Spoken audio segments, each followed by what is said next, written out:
Mi esposo me dijo, tu dinero es mi dinero, pero cuando revisé los movimientos y descubrí sus gastos ocultos, bloqueé todas sus tarjetas.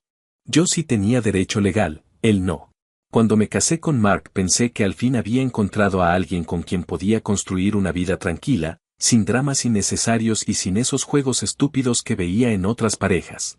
Yo trabajo en contabilidad para una empresa de construcción y gano lo suficiente para no estar viviendo con el agua al cuello, mientras que él trabaja en mantenimiento en un distrito escolar. Siempre pensé que la diferencia de ingresos no iba a ser un problema porque desde el inicio acordamos que cada quien tendría su propia cuenta y que solo usaríamos la cuenta conjunta para pagar la renta, los servicios y el internet. Durante años funcionó, o al menos yo creí que funcionaba, porque no fue sino hasta hace poco que empecé a notar un patrón en el que Mark cuestionaba cosas que antes jamás mencionaba. De repente, cada vez que yo compraba algo para la casa, incluso cuando eran simples cosas como jabón, papel o una lámpara que hacía falta, él soltaba un comentario que me hacía encender todas las alarmas, diciendo que yo gastaba demasiado, que debía cuidar el dinero de los dos, y luego remataba con esa frase que se volvió su muletilla, que mi dinero era su dinero. Al principio creí que estaba bromeando, porque Mark no era de esos hombres obsesionados con controlar lo que su pareja hace, pero poco a poco ese tono de chiste se fue volviendo más serio, más insistente y más jodido. Un día, a finales de la semana, hubo una tormenta en el trabajo y nos mandaron a casa más temprano. Llegué mojada, cansada, con ganas de darme una ducha y acostarme un rato, pero antes abrí mi laptop para revisar unos correos pendientes. Fue cuando vi 2 transferencias raras en la cuenta conjunta, ambas movidas hacia la cuenta de Mark. No eran cantidades pequeñas, eran cantidades que ya afectaban lo que teníamos apartado para pagar la renta. Pensé que quizá era algún error del banco y revisé 2 veces, pero no era error. Eran movimientos hechos por él desde mi propio dispositivo, algo que solo podía ocurrir si había usado mi laptop cuando yo no estaba. Fui al historial de su tarjeta, buscando entender qué demonios estaba pasando, y ahí me encontré con cargos que jamás autorizamos, compras en una tienda de cómics, pagos de videojuegos y un cargo a una de esas aplicaciones de suscripción premium donde te conectas con streams en chats privados. Casi me caigo de la silla. Me pasó por la mente que quizá mi relación llevaba meses sosteniéndose gracias a mi ingenuidad porque yo no quería aceptar que tenía a un idiota al lado. Esperé a que llegara del trabajo, y cuando entró por la puerta lo enfrenté directamente. No fui grosera, pero sí firme, le pregunté por las transferencias y por qué había usado la cuenta conjunta sin avisarme. Él me miró como si yo estuviera exagerando por una tontería, dijo que solo había tomado unos $, para cosas que necesitaba y después usó otra frase que parecía haber estado ensayando, diciendo que no éramos 2 personas separadas y que todo lo que yo ganaba era también suyo porque así funcionaba un matrimonio. Yo estaba tan sorprendida de su descaro que me quedé en silencio unos segundos tratando de procesar la cantidad de estupideces que acababa de soltar. Le dije que la cuenta conjunta era para pagar las facturas y que él no podía tomar dinero de ahí como si fuera un niño metiendo la mano en el frasco de galletas, y fue entonces cuando él se puso a la defensiva, diciendo que yo controlaba demasiado, que lo trataba como a un chamaco y que no tenía por qué pedirme permiso para usar nuestro dinero. Esa misma noche, después de que él se encerró en su mundo de videojuegos, yo llamé al banco. Les expliqué que había movimientos no autorizados, pedí que bloquearan las tarjetas asociadas y cambié absolutamente todas las contraseñas. Congelé el acceso desde cualquier dispositivo que no fuera el mío, revisé cada rincón de mis cuentas y aseguré todo lo que podía asegurar. No lo hice por venganza sino por protección, porque él había cruzado una línea que yo jamás imaginé que cruzaría. A la mañana siguiente, Mark intentó comprar gasolina camino al trabajo y su tarjeta fue rechazada. Me llamó gritándome como si yo lo hubiera abandonado en medio de la carretera, preguntando qué chingados había hecho yo con su dinero. Le dije que si su teoría era que todo era de los dos, entonces yo tomé una decisión que también era de los dos. No le gustó ni tantito. Cuando llegó a casa aventó su mochila contra la pared y comenzó a reclamarme que lo estaba humillando como hombre. Como si bloquearle una tarjeta fuera comparable con que él robara dinero de la cuenta conjunta para gastarlo en cosas que ni siquiera tenían sentido. Esa noche no dormimos juntos. Yo me encerré en el cuarto y él se quedó refunfuñando en el sillón. A la mañana siguiente, tratando de justificar lo injustificable, insistió en que él tenía derecho legal a mi dinero por el simple hecho de estar casados. Revisé con una abogada del trabajo, sin detalles, sin entrar en cosas personales, solo preguntando sobre cuentas y movimientos dentro del matrimonio. Y su respuesta fue que él no tenía ningún derecho a mis cuentas personales y que cualquier movimiento en la cuenta conjunta requería consentimiento de ambas partes. La confirmación de algo que yo ya intuía me dejó una mezcla de alivio y tristeza, porque significaba que no estaba loca, pero también confirmaba que mi propio esposo estaba dispuesto a decir y hacer cualquier cosa con tal de agarrarse de mi dinero sin asumir responsabilidad alguna. Desde entonces no dejo de darle vueltas a la idea de que quizá llevo años ignorando señales que ahora se volvieron demasiado claras. No sé si esto se puede reparar o si ya crucé un punto de no retorno, pero lo que sí sé es que no voy a permitir que nadie, mucho menos el hombre con el que se supone que construí una vida, trate mis recursos y mi confianza como un cajón abierto del que puede sacar lo que le dé la gana. Aquí empieza todo este desastre, y apenas estoy entendiendo la magnitud del problema. Actualización 1. Pasaron alrededor de 5 días desde aquel primer enfrentamiento y, aunque esperaba que las cosas se calmaran, lo que ocurrió fue exactamente lo contrario. Mark entró en una etapa que yo no había visto antes, un silencio extraño, casi calculado, que me daba más desconfianza que cualquier grito. Se movía por la casa con una actitud que no sabía si interpretar como resignación o como resentimiento contenido. Intentaba mantener conversaciones triviales, pero lo hacía con ese tono apenas disfrazado de victimismo con el que pretendía que yo olvidara lo que había pasado y que me sintiera culpable por actuar como una adulta en lugar de una cajera personal. Incluso noté que se levantaba más temprano, como si quisiera evitar cruzarse conmigo. No hacía escándalo, pero tampoco colaboraba con nada. La casa empezó a sentirse como un espacio compartido con un extraño que esperaba que yo retrocediera por cansancio.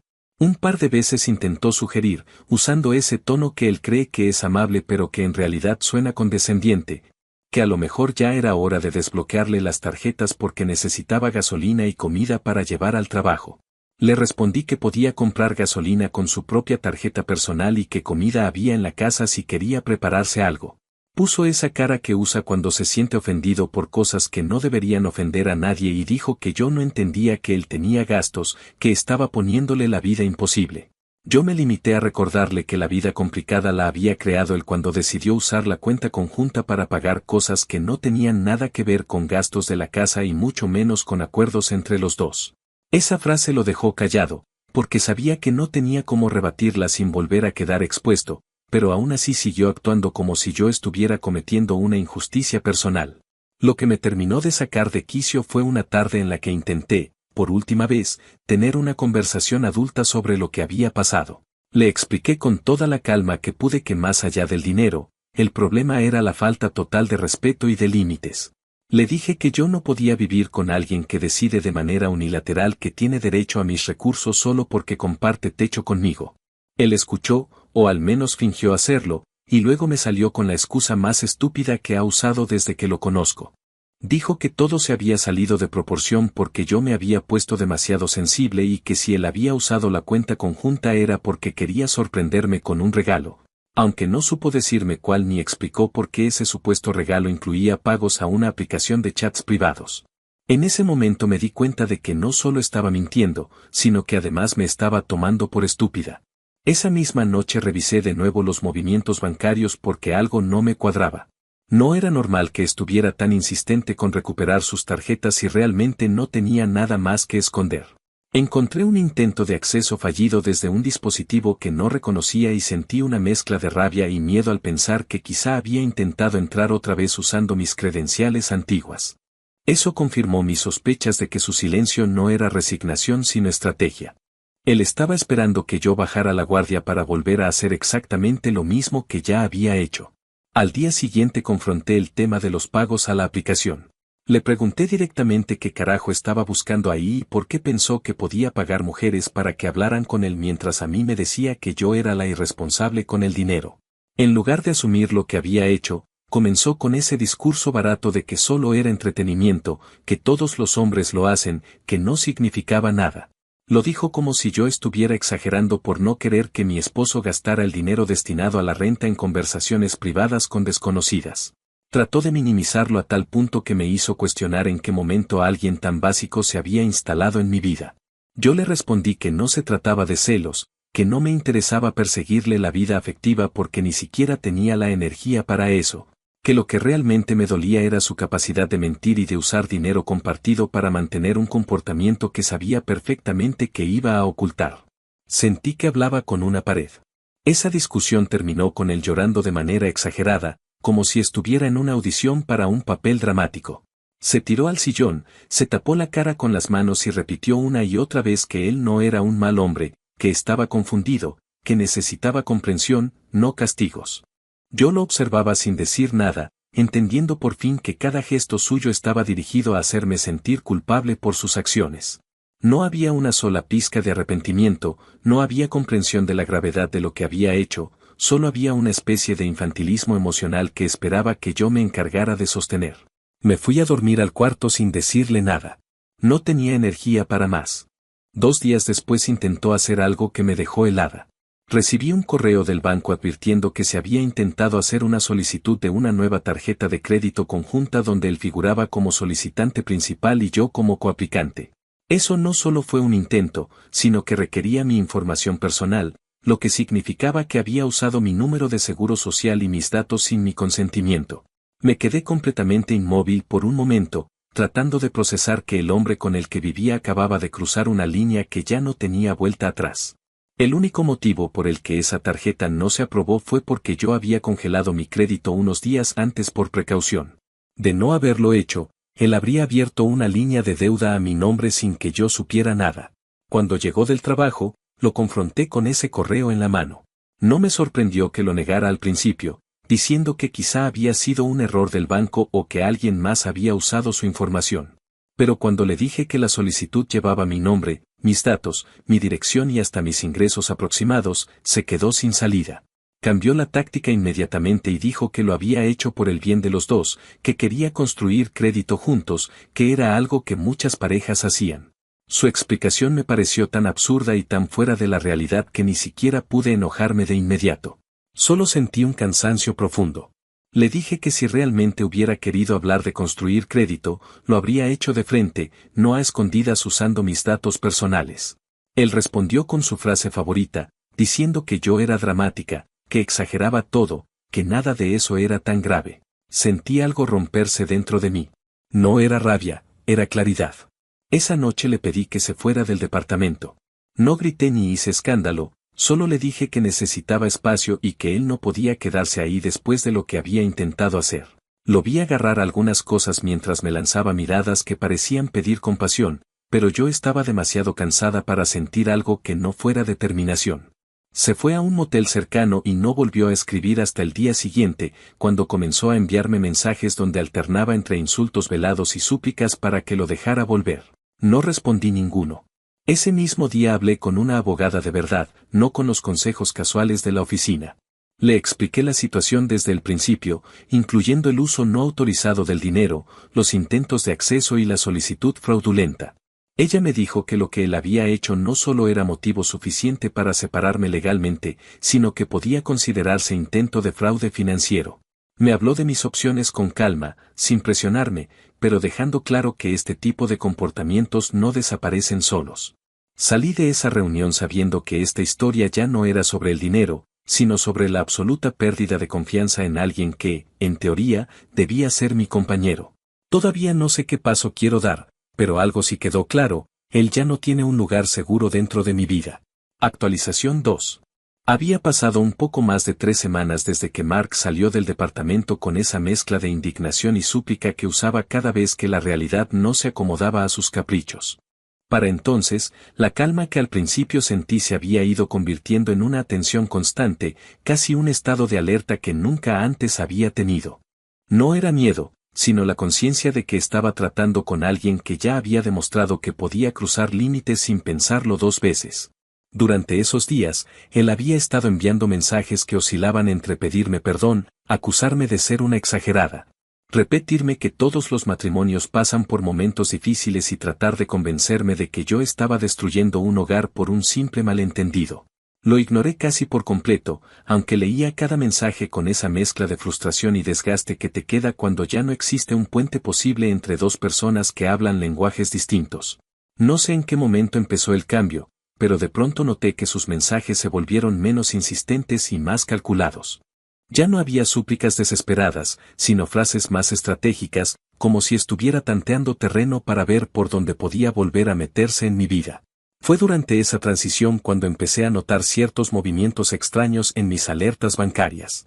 Yo había activado notificaciones para absolutamente todo después del intento de tarjeta, y una tarde, mientras estaba trabajando, recibí una alerta de intento de acceso fallido desde otro dispositivo. No era la primera, pero esta vez coincidía con horarios en los que Mark había estado particularmente silencioso. Aunque no podía probarlo, la sensación de que él estaba intentando entrar otra vez en mis cuentas se volvió imposible de ignorar. Ese mismo día me llamó su madre. Una de esas llamadas que empiezan con un tono pasivo-agresivo disfrazado de amabilidad forzada. Me dijo que ya era suficiente, que los matrimonios no se destruyen por dinero, que yo estaba humillando a su hijo y que su intención nunca había sido dañarme, que solo estaba tratando de ayudar. Me sorprendió el descaro con el que defendía algo que era indefendible, como si abrir una tarjeta a mi nombre sin permiso fuera una travesura adolescente y no un crimen real. Trató de convencerme de que revisara mi corazón y recordara las promesas que hice al casarme.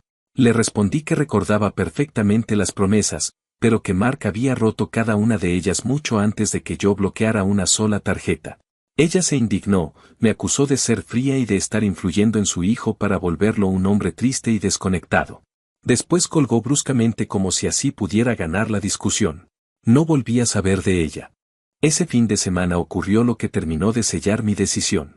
Me encontraba revisando mis documentos en el escritorio cuando llegó un correo sobre un intento de verificación de identidad en una entidad financiera que yo no había contactado. El mensaje decía que habían recibido una solicitud de apertura de cuenta con mi información, pero la verificación no había pasado porque los datos proporcionados no coincidían por completo con la información disponible. Inmediatamente supe que no se trataba de un extraño. Era alguien que tenía acceso parcial a mis datos. Alguien que los había visto. Alguien como Mark. Revisé todo con más calma y confirmé que la solicitud llevaba mi dirección y mi nombre correctamente, pero parte de la información financiera estaba mal ingresada. Me quedé unos minutos sentada sin moverme, procesando la idea de que él no solo no había detenido su comportamiento sino que había escalado a un punto donde ya no había forma de interpretar sus actos como simples errores. Cuando lo llamé para confrontarlo, no respondió. Decidí escribirle un mensaje directo, sin rodeos, diciéndole exactamente lo que había encontrado y exigiendo que me dijera por qué seguía intentando usar mi información. Pasó un rato antes de contestar y, cuando lo hizo, fue con el mismo guión barato que ya se sabía de memoria. Dijo que no tenía idea de qué hablaba, que yo veía cosas donde no las había y que quizá debería revisar mi estrés porque últimamente estaba muy alterada. Me sorprendió, aunque no debería haberlo hecho, que incluso en ese punto siguiera creyendo que podía manipularme emocionalmente, como si yo fuera la misma persona que le había aceptado excusas la primera vez que tomó dinero de la cuenta conjunta. Su intento de invertir la culpa solo confirmó que él estaba tan acostumbrado a evitar responsabilidad que una mentira más no le pesaba en absoluto. Un par de días después volvió a aparecer en persona. Llegó al departamento sin avisar, golpeando la puerta con más fuerza de la necesaria. No lo dejé entrar. Habíamos acordado previamente que no regresaría sin mi permiso, pero él llegó decidido a forzar una conversación. Desde el pasillo dijo que necesitábamos hablar, que había hecho una lista de puntos importantes que podían ayudarnos a reconstruir nuestro matrimonio. Me quedé escuchándolo a través de la puerta mientras él sacaba argumentos completamente desconectados de la realidad, diciendo que me estaba dejando llevar por influencias externas. Que las parejas que duran son las que superan pequeños errores, que él siempre había sido un buen esposo y que yo estaba castigando a alguien que nunca me haría daño. Su discurso tenía el mismo tono que una venta forzada, como si realmente creyera que podía convencerme de olvidar todo solo porque él había decidido que ya era suficiente problema. Cuando terminé de escucharlo, le dije que se fuera, que ya sabía todo lo que necesitaba saber y que nada de lo que él dijera iba a cambiar lo que ya había hecho. Esa tarde hablé de nuevo con mi abogada. Le conté sobre los nuevos intentos de uso de mis datos y sobre la visita no solicitada. Me explicó que lo que él estaba haciendo era acoso y que podía solicitar una orden de protección financiera si la situación continuaba. Me dejó claro que seguir en ese matrimonio me exponía a riesgos legales y financieros que no tenía por qué soportar. También me dijo que era muy común que personas como Mark, Cuando sienten que pierden control, traten de aferrarse a cualquier forma de acceso, especialmente al financiero, porque es ahí donde creen que pueden recuperar poder. Fue duro escucharlo, no porque fuera una sorpresa, sino porque confirmaba algo que yo había estado tratando de no admitir. Mark nunca había visto mi independencia económica como parte de nuestro matrimonio, sino como un recurso del que podía disponer para llenar sus vacíos.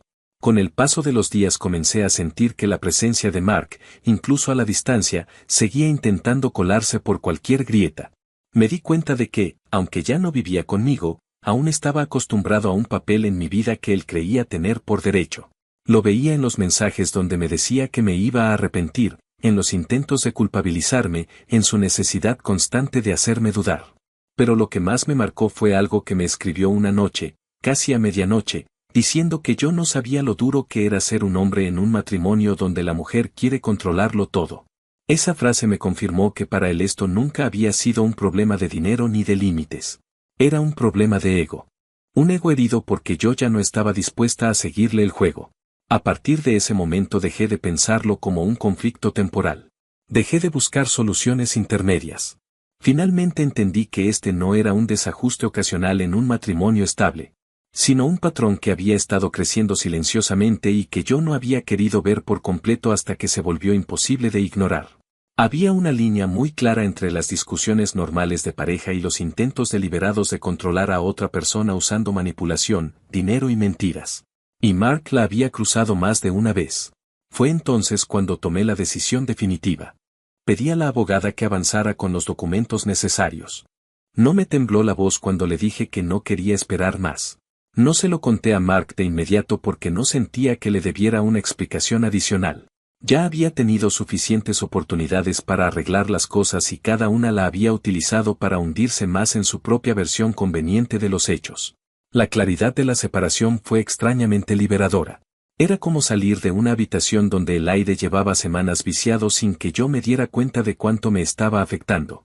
Lo último que supe de él antes de la siguiente etapa fue un mensaje donde me decía que yo estaba cometiendo un error gigantesco y que algún día entendería que las parejas no se abandonan por problemas tan tontos.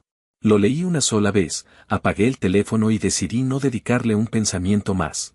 Porque no había nada tonto en proteger mi estabilidad, mi seguridad y mi dignidad. Y porque, aunque él nunca lo entendiera, ese matrimonio ya se había roto desde el día en que decidió que mi existencia era un cajero automático que debía obedecerle en silencio. Actualización final. Pasaron aproximadamente 2 meses desde que tomé la decisión de avanzar con la separación legal, aunque en realidad el matrimonio llevaba roto mucho antes. Lo curioso es que durante ese tiempo no hubo grandes confrontaciones ni escenas dramáticas como las que él solía provocar. Más bien hubo un silencio incómodo que hacía evidente que cada uno estaba transitando caminos completamente distintos. Yo seguía adelante con los trámites con la seriedad que la situación requería, hablando periódicamente con mi abogada, enviando documentos, revisando cuentas y asegurándome de que no quedara ningún resquicio que él pudiera usar para volver a enredarse en mi vida financiera. Fue un proceso meticuloso y agotador, pero también profundamente necesario. Me di cuenta de que la separación no era solo emocional o legal, sino administrativa, práctica, cotidiana, un desmantelamiento completo de cada espacio donde él alguna vez había tenido acceso o influencia. Durante ese periodo, Mark siguió enviando mensajes, aunque ya no lo hacía con la frecuencia caótica del principio. Parecía haber entendido que sus llamados a la lástima no estaban funcionando y decidió probar un enfoque diferente. Sus mensajes comenzaron a mezclarse con afirmaciones sobre cómo él estaba cambiando, cómo estaba recapacitando, cómo esta experiencia lo había hecho madurar. Decía que estaba arrepentido, pero su arrepentimiento tenía esa cualidad superficial que ya le conocía, como si lo expresara solo porque esperaba una recompensa a cambio. Nunca hubo un reconocimiento claro del daño que causó ni un entendimiento real de por qué sus actos habían sido serios. Para él, todo seguía siendo una incomodidad temporal, un obstáculo que debíamos superar juntos, como decía repetidamente. Pero la palabra juntos ya no significaba nada en mi vida. Una mañana, mientras revisaba mis correos, encontré un mensaje de la abogada diciendo que ya había una fecha para la firma de los documentos finales. No sentí emoción ni tristeza, solo una certeza casi física de que era el paso correcto. Se lo comuniqué a Mark por mensaje, sin adornos ni explicaciones innecesarias. Su respuesta llegó unas horas después, un texto largo en el que aseguraba que yo estaba destruyendo algo que todavía podía salvarse, que estábamos cometiendo un error que lamentaríamos por años y que él estaba dispuesto a hacer lo que fuera necesario para que yo reconsiderara. Nunca especificaba qué significaba ese lo que fuera necesario, porque en realidad no tenía nada que ofrecer más que palabras vacías. Le respondí de manera breve, explicándole que la decisión estaba tomada y que le pedía que respetara el proceso. No volvió a contestar ese día. Cuando llegó la fecha de la firma, me sorprendió verlo tan distinto a como yo recordaba. Había algo en su manera de sentarse, en su postura, que revelaba incomodidad más que arrepentimiento. No parecía un hombre luchando por su matrimonio, sino alguien confrontado por la consecuencia de sus actos y molesto por tener que enfrentarlas sin excusas que lo salvaran. Apenas habló, y cuando lo hizo fue para preguntar si había alguna posibilidad de reducir ciertos términos, como si el divorcio fuera un contrato laboral que podía renegociar. Mi abogada lo detuvo con la calma de quien ha visto este tipo de tácticas muchas veces, explicándole que no había nada que renegociar porque no había bienes compartidos, ni hijos, ni propiedades. La expresión en su rostro reflejaba algo cercano a la frustración infantil, como si nunca hubiera imaginado que un matrimonio pudiera desarmarse con tanta claridad cuando una de las partes ya no tenía interés en sostenerlo. Después de firmar, él intentó hablar conmigo en el pasillo del edificio. Usó un tono suave, casi tímido, que solo había escuchado en momentos en los que sabía que no tenía ninguna herramienta para manipularme. Me dijo que esperaba que algún día pudiéramos hablar como adultos, sin resentimiento. Me dijo que él no había sido perfecto, pero que yo había exagerado. Y luego remató diciendo que todavía nos debíamos una conversación sincera. Le respondí que no quedaba nada pendiente, que cada cosa que necesitaba saber ya la había visto en sus actos y que no tenía intención de quedarme atrapada en explicaciones que no iban a cambiar nada. Lo vi abrir la boca como si quisiera decir algo más, pero se detuvo, se dio media vuelta y se fue. Los días posteriores fueron extraños. La casa, que durante meses había sido un campo de tensión, se sintió inhabitada de algo que yo ni siquiera sabía que me estaba consumiendo. Al principio, esa calma me resultaba sospechosa, como si estuviera esperando el siguiente movimiento de un enemigo que se había quedado sin recursos. Pero poco a poco ese estado fue transformándose en un alivio genuino, una sensación de recuperar algo que había perdido sin darme cuenta, mi espacio, mis rutinas, mi paz mental. Comencé a reorganizar el departamento, no con la intención simbólica de cerrar ciclos, sino porque necesitaba sentir que el lugar donde vivía me pertenecía de verdad. Guardé cosas, tiré otras, doné un par de muebles que él había elegido y que nunca me gustaron. No fue un proceso emocional, sino práctico, casi terapéutico en su simpleza. Lo último que supe de Mark ocurrió unas semanas después, cuando recibí un mensaje suyo inesperado. Era un texto corto en el que decía que esperaba que estuviera bien y que algún día entendería que él solo había actuado bajo presión. No decía de qué presión hablaba ni reconocía nada concreto. Era una frase vacía más para su colección. Leí el mensaje sin sentir rabia ni tristeza, solo una distancia enorme, como si estuviera leyendo algo que pertenecía a la vida de otra persona. No respondí. Ya no había motivos para hacerlo. Con el tiempo me di cuenta de que mi mayor confusión no había sido su comportamiento, sino mi insistencia inicial en tratar de encontrar explicaciones que lo hicieran menos grave. Era como si yo hubiera tratado de suavizar la realidad para no aceptar que el hombre con el que vivía había visto mi independencia económica como un recurso que merecía controlar. En cuanto dejé de buscar justificaciones, todo encajó de manera inquietantemente clara. No se trataba de dinero mal gastado, ni de chats privados, ni de una tarjeta abierta sin permiso. Era la suma de pequeñas y grandes decisiones que reflejaban una mentalidad de derecho sobre mí, sobre mis recursos, sobre mi vida. Lo había normalizado sin darme cuenta. Hoy, con el divorcio finalizado y el ruido emocional disipado, siento que finalmente tengo espacio para respirar. No pretendo decir que todo es perfecto, pero por primera vez en años siento estabilidad y una tranquilidad que había olvidado cómo se sentía. Mi vida no está girando alrededor de protegerme de alguien que se supone debía ser mi compañero. Y aunque nunca quise que las cosas terminaran así, he aprendido que a veces la claridad llega de la forma más incómoda posible. No me arrepiento de haber tomado la decisión. Si algo lamento es no haber visto antes todo lo que ahora resulta evidente. Lo único que sé con certeza es que no pienso volver a permitir que nadie trate mi vida, mi dinero o mi tiempo como extensiones de sus propias carencias. Esa versión mía quedó atrás junto con el matrimonio. Y aunque me tomó demasiado tiempo entenderlo, hoy puedo decir que salí de eso con la certeza absoluta de que no me debo a nadie más que a mí misma.